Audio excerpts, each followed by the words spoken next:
तो चलिए इस वीडियो में बात करते हैं ग्लोबल वेरिएबल्स की। पाइथन में ग्लोबल वेरिएबल्स क्या होते हैं और इसी के साथ पढ़ेंगे लोकल वेरिएबल्स क्या होते हैं।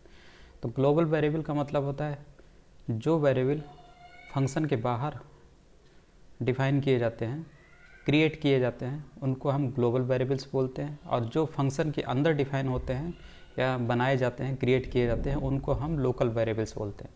अब इसका मतलब क्या है, क्यों ग्लोबल बोल रहे हैं? ग्लोबल इसलिए बोलते हैं क्योंकि हम ग्लोबल बोलते हैं इसके यूज के आधार पर और कहाँ पर इसको क्रिएट किया गया और कहाँ पर इसका यूज हो रहा है, कहाँ कहाँ पर इसका यूज किया जा सकता है। तो अगर कोई वेरिएबल आउटसाइड फंक्शन बनाया गया है, जैसे कि ये देखिए यहाँ पर ये हमारा फंक्शन है, ये फंक्शन का कीवर्ड है जिसके ज़रिए हम फंक्शन बना रहे हैं, ये फंक्शन का नेम है, फिर पैरेंथेसिस देते हैं। ये फंक्शन बनाने का तरीका है जिसको आगे हम लोग पढ़ेंगे, और ये फंक्शन की कॉलिंग है। तो यहाँ पर फंक्शन को बनाया जा रहा है, फंक्शन की बॉडी है, ठीक। बॉडी कहाँ शुरू होती है? कॉलन के बाद जो भी लिखा हुआ है, जो एक पर्टिकुलर इंडेंटेशन पे होती है, ठीक। अब यहाँ पर ये है, इसको एक लाइन और लिख लेते हैं। तो इस फंक्शन की बॉडी में दो लाइनें हैं कोड की इस फंक्शन के अंदर। अब इन दोनों जगह पर हम क्या इस्तेमाल कर रहे हैं? ऐसे वेरिएबल को इस्तेमाल कर रहे हैं जो इस फंक्शन के अंदर डिफाइन नहीं किया गया, अंदर क्रिएट नहीं किया गया, बल्कि इस फंक्शन के बाहर क्रिएट किया गया, जैसे कि यहाँ पर, ठीक। फंक्शन के बाहर है, बाहर क्रिएट किया गया। तो ये जो x होता है ये ग्लोबल वेरिएबल होता है जो फंक्शन के बाहर क्रिएट किया जाता है, और इसको एक्सेस किया जा सकता है फंक्शन के बाहर कहीं भी, और जैसे हम यहाँ पर इस्तेमाल करना चाहें, ठीक है। तो इस x की वैल्यू को हम यहाँ पर इस लाइन में इस्तेमाल कर सकते हैं, इस जगह x पे इस्तेमाल कर सकते हैं।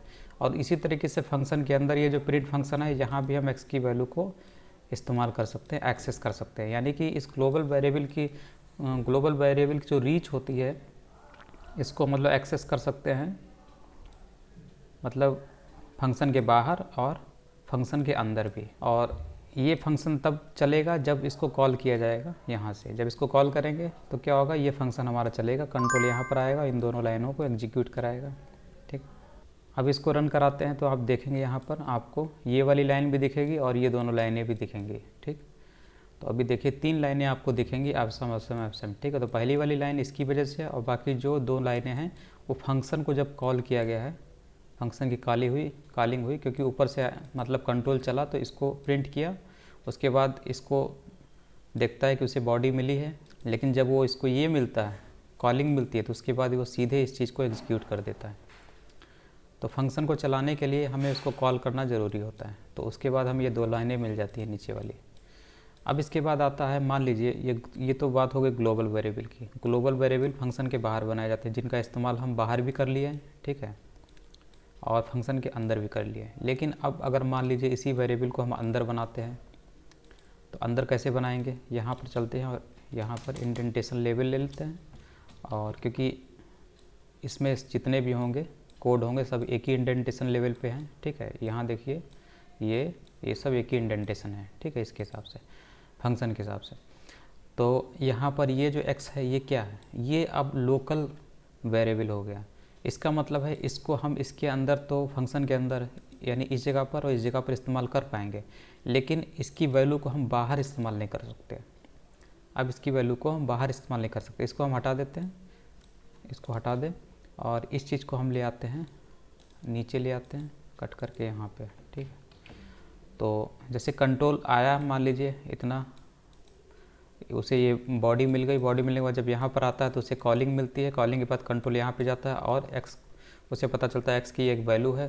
तो x क्या है, फंक्शन के अंदर है, तो ये लोकल वेरिएबल है, और यहाँ पर x की वैल्यू को इस्तेमाल कर लिया जाता है। यानी कि ये दोनों लाइन आपको एग्जीक्यूट होते हुए दिखेंगी, क्योंकि जो x है वो लोकल वेरिएबल है, और लोकल वेरिएबल को हम उसी जिस फंक्शन में उसको डिक्लेयर या क्रिएट किया गया है वहाँ पर उसको हम यूज कर सकते हैं। तो यहाँ पर यूज किया गया, ठीक है। तो यहाँ पर इसका आउटपुट आएगा, यानी कि 2 लाइनें तो आपको दिखेंगी। लेकिन क्या ये लाइन दिखेगी, ये प्रिंट होगा, मतलब यहाँ पर x की वैल्यू आएगी? ज़रा देखते हैं, इतनी लाइन के बाद ये आएगा या फिर एरर आएगी? देखिए इसमें बोल रहा है कि name x is not defined, और ये लाइन नंबर 9 पे है, तो ये इसी की बात कर रहा है, ठीक। ये डिफाइन नहीं है। क्यों डिफाइन नहीं है? क्योंकि इसको अंदर, फंक्शन के अंदर की चीज़ों को एक्सेस करने की पावर ही नहीं है, इसीलिए यहाँ पर ये लाइन आपको आउटपुट नहीं दिखा रही। ज़रा इस लाइन को अगर हम यहाँ से हटा दें तो देखिए आपका बिल्कुल आउटपुट आ जाएगा। ये दोनों लाइन आपको यहाँ पर दिखाई देंगी, ये दोनों लाइन मिल गई। ऐसे ये काम होता है।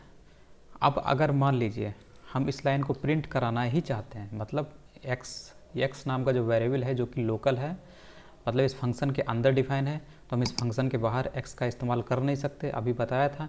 लेकिन फिर भी हम इसको एक्सेस करना चाहते हैं, तो इसके लिए हम क्या करते हैं, इसके पहले ग्लोबल कीवर्ड लिख देते हैं। तो यहाँ पर हम इसको यहाँ पे आते हैं और यहाँ पर इंडेंटेशन लेवल ले लेते हैं और यहाँ पर ग्लोबल कीवर्ड लिखते हैं और एक्स लिख देते हैं। इससे क्या हुआ, ये जो एक्स नाम का वेरिएबल है ये ग्लोबल बन जाता है। और इससे क्या होता है कि हम इस फंक्शन के बाहर भी इस एक्स को यूज कर सकते हैं, एक्सेस कर सकते हैं, ये कहने का मतलब है। तो अब आप यहाँ देखेंगे तो आपको इस एक्स में भी इस एक्स की वैल्यू मिल जाएगी, यानी कि ये दो प्रिंट फंक्शन से दो लाइनें तो प्रिंट होंगी जो अभी दिख रही हैं, उसके अलावा तीसरी लाइन भी आपको प्रिंट होते हुए दिखेगी। ठीक, तो इसीलिए हम फंक्शन के अंदर ग्लोबल कीवर्ड का इस्तेमाल कर सकते हैं जब हम उस वेरिएबल को चाहते हैं कि वो फंक्शन के बाहर भी एक्सेसिबल हो जाए। ठीक है, तो ये तीसरी लाइन दिखती है। तो इस हिसाब से हमारा ग्लोबल कीवर्ड यूज होता है और लोकल और ग्लोबल जो कि वेरिएबल होते हैं आपको समझ में आ गए होंगे। इसके बाद अगले वीडियो में देखते हैं।